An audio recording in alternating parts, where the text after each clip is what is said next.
source has told CNN News 18 that Prime Minister Modi is likely to go to the airport to receive President Putin. That's going to be in about an hour's time. I want to go straight across to Siddhant, who's got information on this. So this is a rare gesture. The Prime Minister usually doesn't go to receive visiting heads of state. I think very few times he's done that, once with Barack Obama, once with Netanyahu, once with former Japanese Prime Minister Shinzo Abe. So this is a courtesy, an extension of the respect and the depth of this relationship. What are you picking up, Siddhant?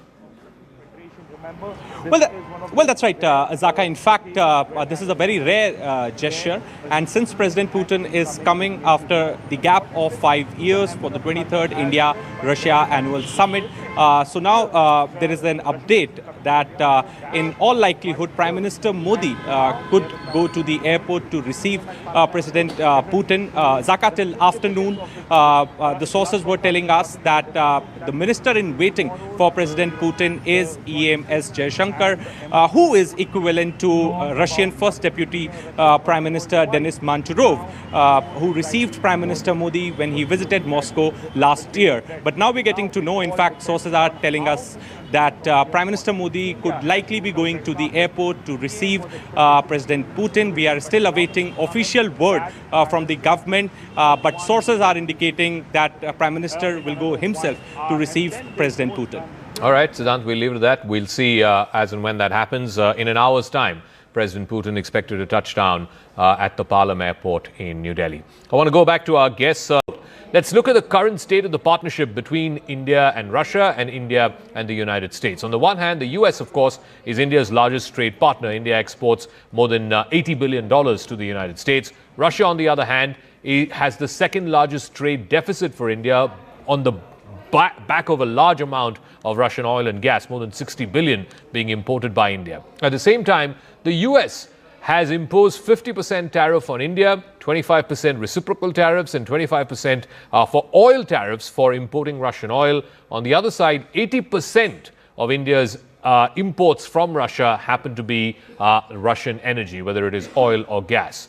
The US, on the other hand, has been imposing stricter and stricter rules for labor mobility, particularly H-1B. Just earlier this morning, there were new rules that have been tightened for H-1B as well as H-4, which are dependent visas. Russia, on the other hand, is going to welcome talent from India. There's going to be a labor mobility agreement that will be signed tomorrow amongst the 10 government-to-government agreements. Also, one cannot ignore the historic 10-year defense pact that was signed between India and the US.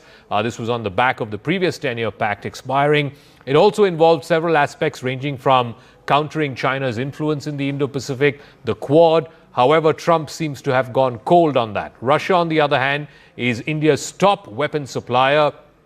Even today, 36% of India's new weapons imports comes from Russia. And if you were to add spare parts, supplies, maintenance, etc., more than 60% of India's weapons inventory has a Russian origin.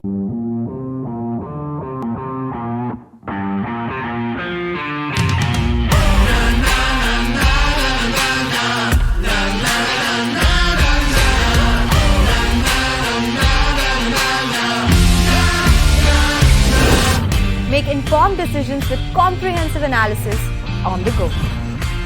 Strengthen your portfolio with real-time market updates on the go. Create effective strategies with insightful expert opinions on the go.